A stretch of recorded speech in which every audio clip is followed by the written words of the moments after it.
আপনি দেখছেন news now, আমরা জানি কোনটা খবর।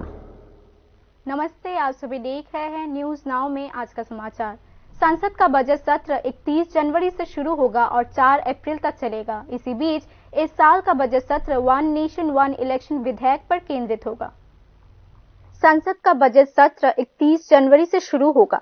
सत्र 2 महीने से अधिक समय तक चलेगा। बजट सत्र 4 अप्रैल को खत्म होगा। इसी बीच वित्त मंत्री निर्मला सीतारमण परंपरा के मुताबिक 1 फरवरी को वित्तीय वर्ष 2025-26 का पूर्ण बजट पेश करेंगे। यह उनका लगातार 8वां बजट होगा। परंपरा के मुताबिक पार्लियामेंट्री बजट सेशन की शुरुआत राष्ट्रपति द्रौपदी मुर्मू के अभिभाषण से शुरू होगा।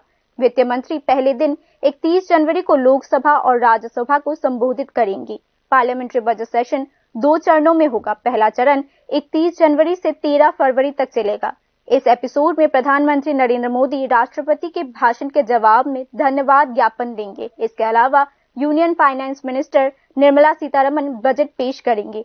वह बजट को लेकर चर्चा में उठाए गए विभिन्न सवालों का जवाब भी देंगी। फिर 24 दिन का ब्रेक लिया जाएगा। इस अंतराल में बजट के विभिन्न प्रस्तावों पर चर्चा होगी। फिर बजट सेशन 10 मार्च से शुरू होगा और 4 अप्रैल को खत्म होगा। इस चरण में बजट प्रक्रिया विभिन्न मंत्रालयों के राहत के साथ शुरू होगा और खत्म होगा। पूरे पार्लियामेंट्री बजट सेशन के दौरान कुल 27 बैठकें किए जाएंगे। पिछले शीतकालीन सत्र में सदन विभिन्न मुद्दों पर गर्म रहा है। इसी बीच लोकसभा में one nation one election bill पेश किया गया। अगर यह बिल लागू होता है तो पूरे देश में विधानसभा और लोकसभा चुनाव एक ही साथ कराए जाएंगे। कांग्रेस समेत विपक्षी दलों के कड़े विरोध के बाद बिल की समीक्षा के लिए 4 जनवरी को ज्वाइंट पार्लियामेंट्री कमेटी का गठन किया गया था। स्वाभाविक रूप से आगामी budget session one nation one election विधेयक पर भी केंद्रित होगा। Bureau report, news now. Agartala के एमबीबी एयरपोर्ट को ग्रेड 3 से ग्रेड 2 में अपग्रेड किया गया है। मुख्यमंत्री डॉक्टर मानिक शाह ने कहा कि ग्रेड 2 में अपग्रेड होने से यात्री सुविधा और बुनियादी ढांचे में सुधार होगा। एयरपोर्ट्स अथॉरिटी ऑफ इंडिया ने यात्री सुविधा और बुनियादी ढांचे में सुधार के आधार पर अगरतला के महाराजा वीर विक्रम एयरपोर्ट को ग्रेड 3 से ग्रेड 2 में अपग्रेड किया है। मुख्यमंत्री डॉक्टर मानिक शाह ने एयरपोर्ट्स अथॉरिटी ऑफ इंडिया के इस फैसले की जानकारी दी। मुख्यमंत्री डॉक्टर मानिक शाह ने अपने सोशल मीडिया पर एयरपोर्ट्स अथॉरिटी ऑफ इंडिया के सर्कुलर को साझा करते हुए कहा कि यह बहुत गर्व की बात है कि एमबीबी एयरपोर्ट अगरतला को यात्री यातायात और बुनियादी ढांचे के विकास के आधार पर ग्रेड 3 से ग्रेड 2 में अपग्रेड किया गया है। मुख्यमंत्री ने त्रिपुरा के होलिस्टिक डेवलपमेंट के लिए निरंतर समर्थन देने के लिए प्रधानमंत्री नरेंद्र मोदी के प्रति अपना आभार भी व्यक्त किया। एयरपोर्ट्स अथॉरिटी ऑफ इंडिया द्वारा जारी सर्कुलर के अनुसार एमबीबी एयरपोर्ट के अलावा भोपाल, मदुराई, सूरत, उदयपुर और विजयवाड़ा एयरपोर्ट्स को भी अपग्रेड किया गया है। ग्रेड 2 में अपग्रेडेशन के कारण एयरपोर्ट डायरेक्टर का पोस्ट जॉइंट जनरल मैनेजर से बढ़कर जनरल मैनेजर हो जाएगा और अगरतला एमबीबी एयरपोर्ट पर कर्मचारियों की संख्या में काफी वृद्धि होगी। एमबीबी एयरपोर्ट गुवाहाटी एयरपोर्ट के बाद पूर्वोत्तर का दूसरा सबसे व्यस्त एयरपोर्ट है। राज्य सरकार एमबीबी एयरपोर्ट को इंटरनेशनल एयरपोर्ट घोषित करने के लिए हमेशा केंद्र सरकार का ध्यान आकर्षित कर रही है। एमबीबी एयरपोर्ट को इंटरनेशनल एयरपोर्ट घोषित किए जाने के बाद बांग्लादेश में चिटागोंग और अगरतला के बीच एयर सर्विसेज शुरू हो जाएंगी। हालांकि बांग्लादेश में राजनीतिक पट बदलने के बाद इस मामले में काफी अनिश्चितता पैदा हो चुकी है। उल्लेखनीय है कि SpiceJet Agartala Chittagong route का संचालन करेगी और तदनुसार राज्य सरकार ने एयरपोर्ट्स अथॉरिटी ऑफ इंडिया को 15 करोड़ रुपए का भुगतान करने का निर्णय लिया है। इस क्षेत्र में 3 महीने के एडवांस अमाउंट के रूप में दिसंबर 2022 में अगरतला एयरपोर्ट अथॉरिटी को रुपीस 3.85 करोड़ दिया गया था। इसके अलावा 25 पुलिस पर्सनल को गृह मंत्रालय के तहत ब्यूरो ऑफ इमिग्रेशन को सौंपा गया है। एमबीबी एयरपोर्ट के अलावा राज्य सरकार उत्तर त्रिपुरा में कोयला शहर और कमलपुर एयरपोर्ट्स को खोलने पर भी काम कर रहा है। 4 जनवरी 2022 को प्रधानमंत्री नरेंद्र मोदी ने एमबीबी एयरपोर्ट पर 438 करोड़ रुपए की लागत से बने नए टर्मिनल का उद्घाटन किया। वर्तमान में एमबीबी एयरपोर्ट से प्रतिदिन 4000 से अधिक यात्री और 13 उड़ानें प्रस्थान करती है। 30,000 स्क्वायर मीटर में फैले एमबीबी एयरपोर्ट के नए टर्मिनल को व्यस्त समय के दौरान घरेलू और अंतर्राष्ट्रीय दोनों यात्रियों को एक साथ संभालने के लिए डिजाइन किया गया है।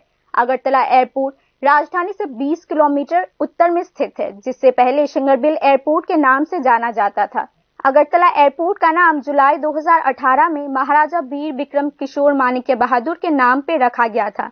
1942 में तत्कालीन महाराजा वीर विक्रम किशोर माणिक्य ने इस एयरपोर्ट के लिए भूमि दान की थी। वर्ल्ड वॉर 2 के दौरान एयरपोर्ट का उपयोग रॉयल एयरफोर्स के लिए टेक्निकल बेस के रूप में किया गया था। इस बार उन्नयन में एमबीबी एयरपोर्ट पर एक नया टर्मिनल, रनवे, टैक्सीवे और अन्य बुनियादी ढांचे शामिल किए जाएंगे। उड़ान की संख्या बढ़ाने के लिए नया रनवे, पार्किंग के लिए नया एप्रॉन, टर्मिनल और एयरपोर्ट को अन्य हिस्सों के साथ जोड़ने के लिए नया ट्रांसपोर्ट फैसिलिटीज और बैगेज हैंडलिंग को बेहतर बनाने के लिए नया बैगेज हैंडलिंग सिस्टम विकसित किया जाएगा। Bureau report, news now. Kolashahar border पर बांग्लादेश में इलीगल डैम कंस्ट्रक्शन को लेकर मुख्यमंत्री डॉक्टर मानिक शाह ने गृह मंत्री अमित शाह से मुलाकात की। बैठक के दौरान मुख्यमंत्री ने सीमा पर ताजा हालात के बारे में गृह मंत्री को रिपोर्ट भी दी। शनिवार को मुख्यमंत्री डॉक्टर मानिक शाह ने दिल्ली में गृह मंत्री अमित शाह से मुलाकात की। इस दिन मुख्यमंत्री ने गृह मंत्री को पत्र लिखकर कोलाशहर की बॉर्डर के पार बांग्लादेश के सलहेट डिवीजन के शरीफपुर में अवैध बांध के निर्माण की पूरी जानकारी दी। वहीं मुख्यमंत्री डॉक्टर मानिक शाह ने केंद्रीय गृह मंत्री को सीमा पर ताजा हालात पर विस्तृत रिपोर्ट भी दी। डैम का भारतीय हिस्सा 40 साल पहले बनाया गया था। वर्तमान में बांग्लादेश सरकार भारत बांग्लादेश अंतर्राष्ट्रीय सीमा पर कोयलाशहर के रंगौटी ग्राम पंचायत के देवीपुर क्षेत्र में और यहां तक कि 0 पॉइंट के बहुत करीब एक ऊंचे बांध का निर्माण कर रही है। हाई डैम का अनएथिकल कंस्ट्रक्शन के कारण अगले मॉनसून में संपूर्ण कोयलाशहर के जलमग्न होने का भय बना हुआ है। ऊर्नकोटी डिस्ट्रिक्ट के विधायकों ने हाल ही में आयोजित राज्य विधानसभा के शीतकालीन सत्र में यह आशंका व्यक्त की थी कि यदि राज्य सरकार द्वारा तत्काल कोई कार्यवाही नहीं की जाती तो आने वाले दिनों में कोयलाशहर में भयावह स्थिति पैदा हो सकती है।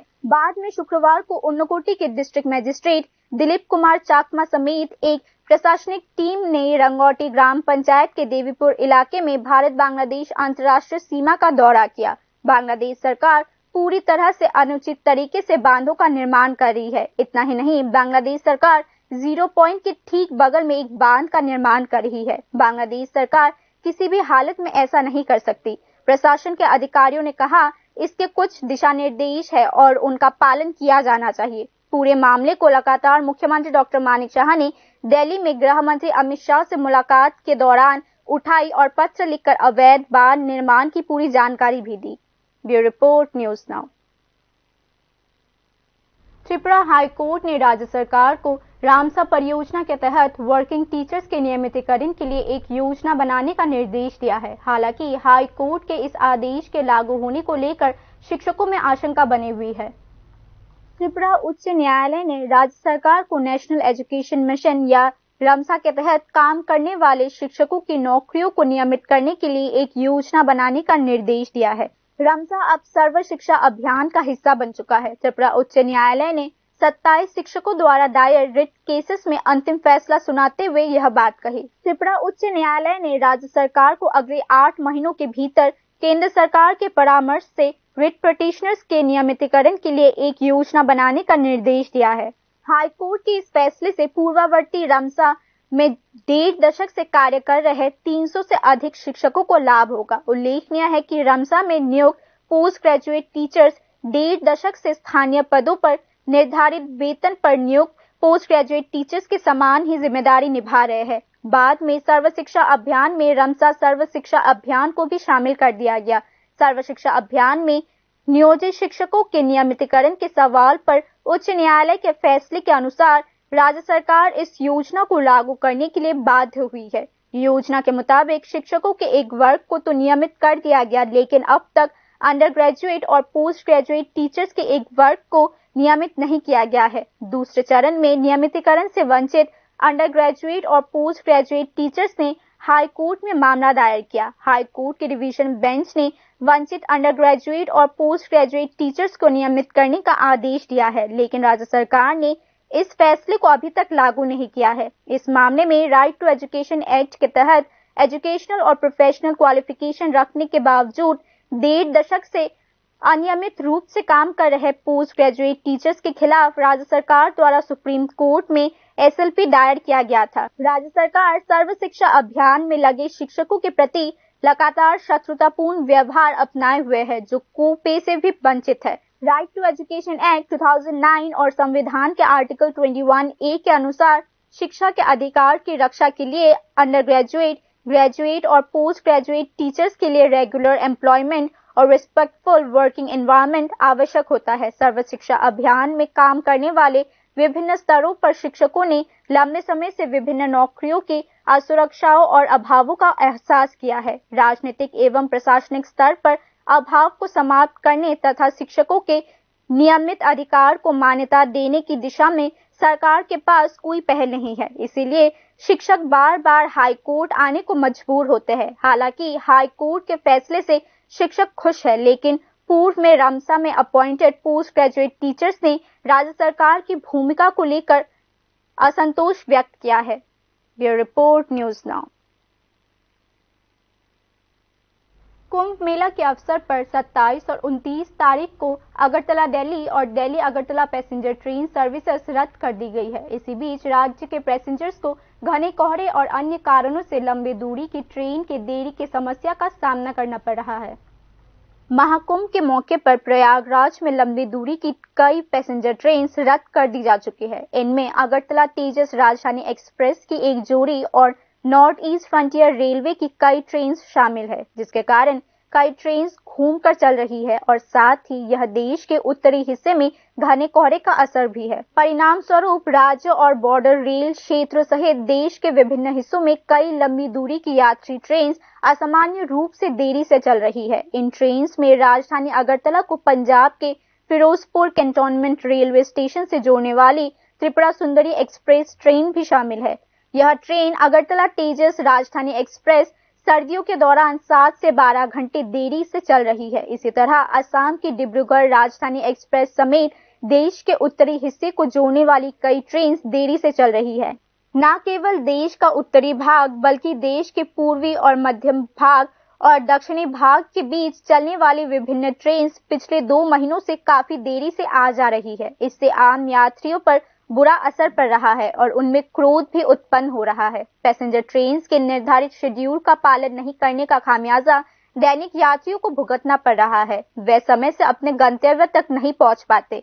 इससे आम यात्रियों को इलाज समेत विभिन्न जरूरतों को पूरा करने में दिक्कतों का सामना करना पड़ता है। देश के पूर्वोत्तर क्षेत्र में सीमांत इलाकों में स्थित त्रिपुरा जैसे राज्य के लोगों की समस्या अधिक है, क्योंकि इस राज्य में जल मार्ग की व्यवस्था नहीं है। राज्य से बाहर या लंबी दूरी सड़क मार्ग से यात्रा वस्तुतः ना के बराबर होती है और हवाई यात्रा आज भी आम लोगों की पहुंच से बाहर है। परिणाम स्वरूप राज्य में ब्रॉड गॉज रेलवेज की शुरुआत के बाद से राज्य के अधिकांश लोग रेलवे द्वारा लंबी दूरी की यात्रा के आदी हो चुके हैं। ऐसे में अगरतला तेजस राजधानी एक्सप्रेस को रद्द करने सहित विभिन्न पैसेंजर ट्रेन के असामान्य रूप से देरी के चलते राज्य के लोगों की परेशानी बढ़ गई है। 27 जनवरी को अगरतला से न्यू दिल्ली के आनंद विहार टर्मिनल स्टेशन के लिए रवाना होने वाली तेजस राजधानी एक्सप्रेस को रद्द कर दिया गया है। इसी तरह 29 जनवरी को आनंद विहार टर्मिनल स्टेशन से अगरतला के लिए रवाना होने वाली तेजस राजधानी एक्सप्रेस को भी रद्द कर दिया गया है। इससे चिंतित यात्रियों को डर है कि उन्हें और अधिक परेशानी का सामना करना पड़ेगा। Bureau report, news now. आखिरकार त्रिपुरा प्रदेश भाजपा ने जिला अध्यक्ष चुनाव के लिए आधिकारिक तौर पर नोटिफिकेशन जारी कर दिया है। बीजेपी जिला अध्यक्षों का चुनाव 20 जनवरी को होगा। ऐसे में नोटिफिकेशन और जांच 19 तारीख को शुरू होगी। चुनाव के नतीजे 20 जनवरी को घोषित किए जाएंगे। बीजेपी त्रिपुरा प्रदेश के जिला अध्यक्ष पद के लिए चुनाव रिलेटेड डिस्ट्रिक्ट ऑफिस में निर्धारित कार्यक्रम के अनुसार किया जाएगा। पार्टी के इलेक्शन रिटर्निंग ऑफिसर समरेंद्र चंद्र देव ने एक नोटिफिकेशन जारी कर यह बात कही। त्रिपुरा प्रदेश बीजेपी ने अधिसूचना में कहा कि इलेक्शन प्रोसेस और इलेक्शन रिजल्ट के संबंध में ऑफिसर इंचार्ज का निर्णय अंतिम होगा। त्रिपुरा प्रदेश भाजपा ने यह भी कहा कि चुनाव प्रक्रिया से संबंधित कोई भी विवाद या शिकायत ईमेल के माध्यम से रिटर्निंग ऑफिसर को लिखित रूप में प्रस्तुत किया जाना चाहिए।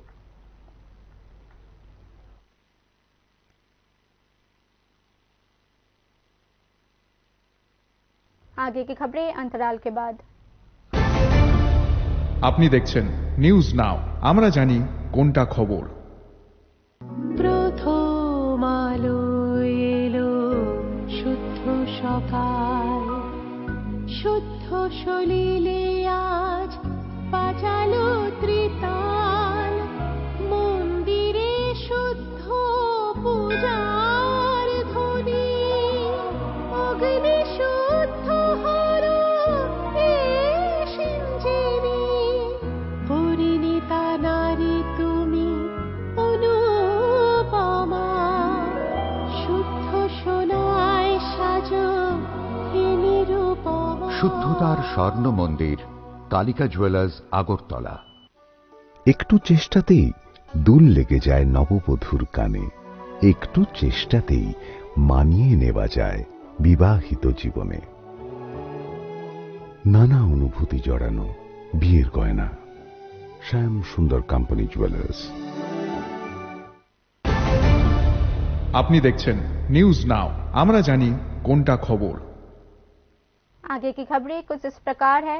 त्रिपुरा विधानसभा के स्पीकर विश्वबंधु सेन ने कहा कि जवाहरलाल नेहरू, इंदिरा गांधी और राजीव गांधी ने संविधान की गरिमा को कम करने की कोशिश की थी। त्रिपुरा विधानसभा स्पीकर विश्वबंधु सेन ने संविधान के 75th एनिवर्सरी के अवसर पर शनिवार को बीजेपी के 56 धर्मनगर डिवीजन द्वारा आयोजित एक पब्लिक मीटिंग में यह टिप्पणी की। विश्वबंधु सेन ने कहा कि कांग्रेस और कम्युनिस्ट ने हमेशा बाबा साहेब अम्बेडकर और संविधान का अपमान किया है।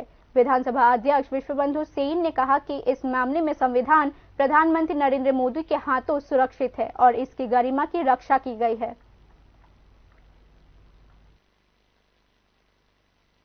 कांग्रेस এবং কমিউনিস্ট পার্টি বরাবর ডক্টর বি.এম. আম্বেদকরের প্রতি অশ্রদ্ধা প্রকাশ করত, ষড়যন্ত্র করত, এমনকি নির্বাচনী আনাবন প্রচেষ্টা নিয়েছিল কংগ্রেস এবং সুদীর্ঘ 50 সাল থেকে জওয়াহরলাল নেহরু, তারপরে ক্রমান্বয়ে ইন্দিরা গান্ধী, ক্রমান্বয়ে রাজীব গান্ধী অনেকবার সংবিধান সংশোধন করেছেন। এরপরে এই সংবিধান সংশোধিত হতে হতে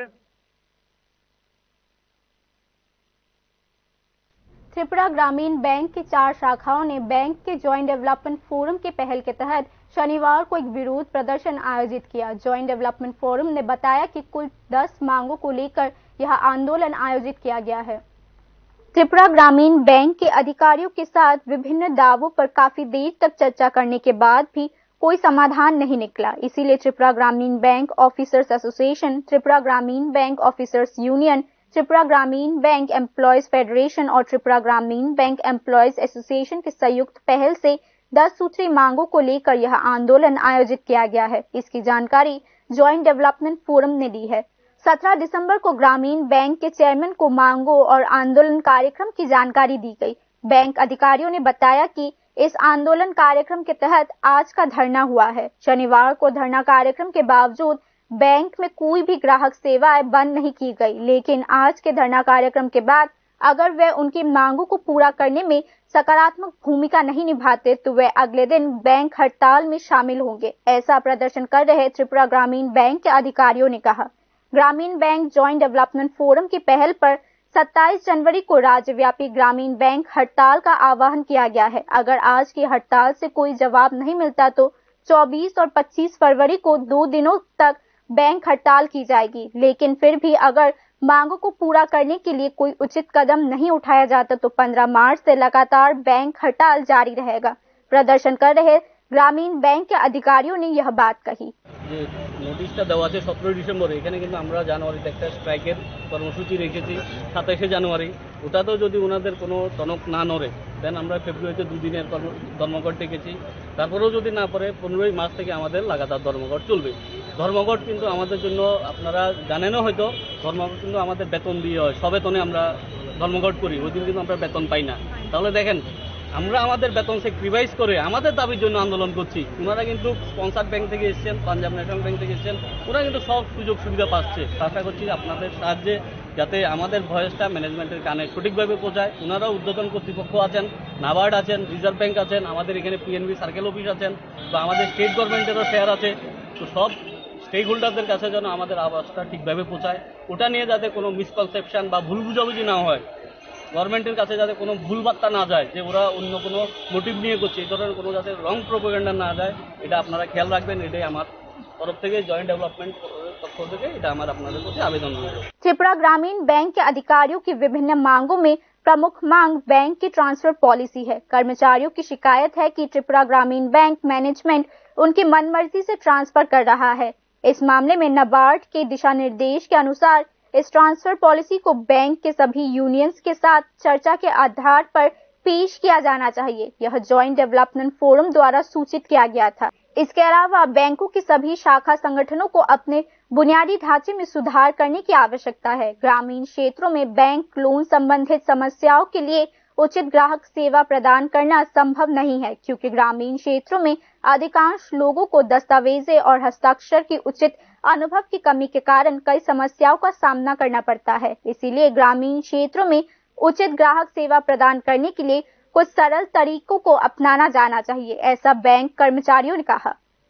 खासकर ग्रामीण इलाकों की कुछ शाखाओं में शौचालय की सुविधा नहीं होने के कारण बैंकों में काम करने वाली महिलाओं को कई तरह की दिक्कतों का सामना करना पड़ता है। इसीलिए अधिकारियों ने कहा कि इस संबंध में तुरंत कार्रवाई करने की आवश्यकता है। बैंक अधिकारियों ने बताया कि इसके अलावा भी कई अन्य मांगों को लेकर विरोध कार्यक्रम आयोजित किया गया है।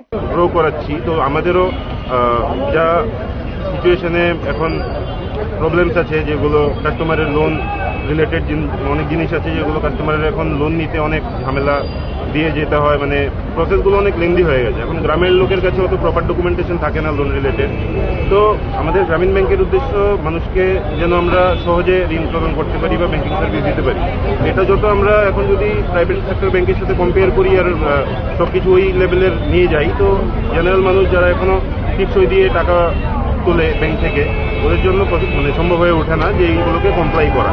তো এটা আমাদের দাবির মধ্যে একটা জিনিস। আর त्रिपुरा ग्रामीण बैंक के जॉइंट डेवलपमेंट फोरम द्वारा आयोजित विरोध और हड़ताल के कारण बैंक्स के ग्राहकों को हो रहे असुविधा के बावजूद प्रदर्शन कर रही बैंक अधिकारियों ने राज्य के सभी ग्रामीण बैंक्स के ग्राहकों से अपील की है कि वह उनके मांगों को पूरा करने के लिए उनके साथ खड़े रहे।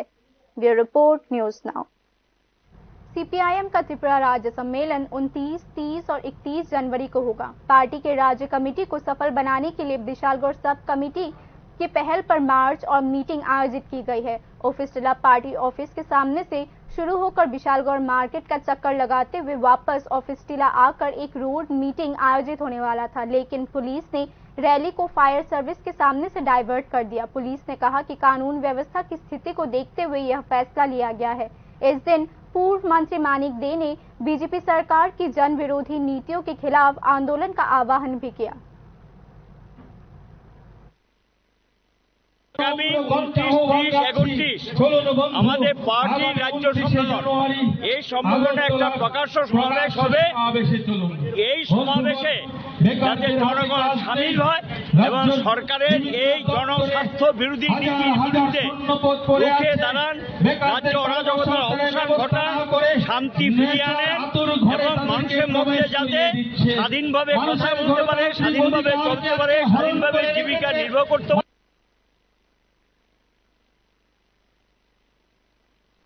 नेशनल लेवल जिम्नास्टिक कंपटीशन 9 से 13 फरवरी तक उत्तराखंड में आयोजित होने जा रही है। जिम्नास्टिक एसोसिएशन के प्रेसिडेंट पापिया दत्ता ने शनिवार को इस प्रतियोगिता में भाग लेने वाले राज्य के 4 एथलीट्स का सम्मान भी किया।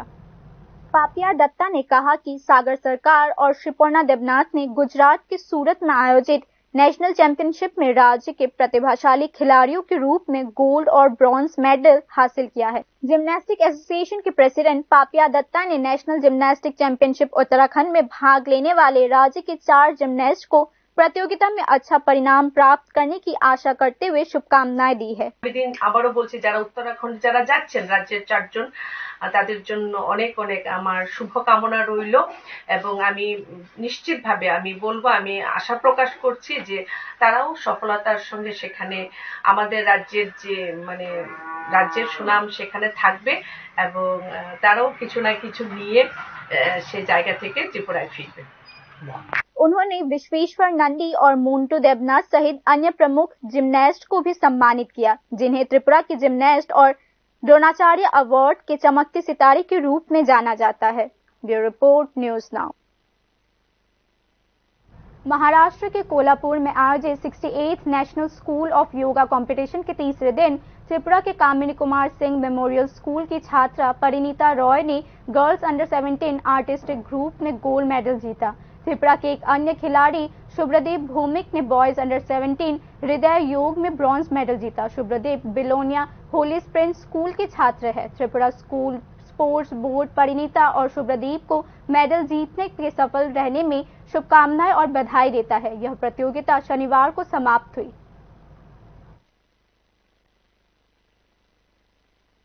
बाकी की न्यूज अपडेट्स के लिए देखते रहिए न्यूज नाउ। शुभ रात्रि।